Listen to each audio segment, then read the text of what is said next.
வணக்கம். இன்னைக்கு ஸ்ரீராமர் பிறந்த சிறப்பான நாளை பற்றி பார்க்கலாம். அதாவது ஸ்ரீராமர் பங்குனி மாதத்தில் சுக்லபக்ஷ நட்சத்திரத்தன்று புனர்பூச நவமி திதியில் வியாழனும் சந்திர பகவானும் இணைந்த கடக ராசியில் சுபமுகூர்த்த நாளன்று கௌசல்யாவுக்கு மகனாக பிறந்தார் ஸ்ரீராமர்.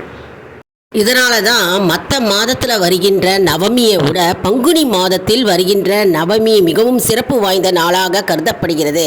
மற்றும் ஸ்ரீராம நவமி வருகின்ற 6ஆம் தேதி ஞாயிற்றுக்கிழமை ஏப்ரல் மாதத்தில் ஸ்ரீராம நவமி வருகிறதுங்க.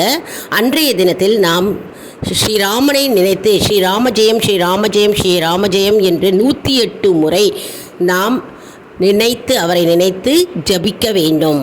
நம்முடைய சேனலை லைக் பண்ணுங்கள், ஷேர்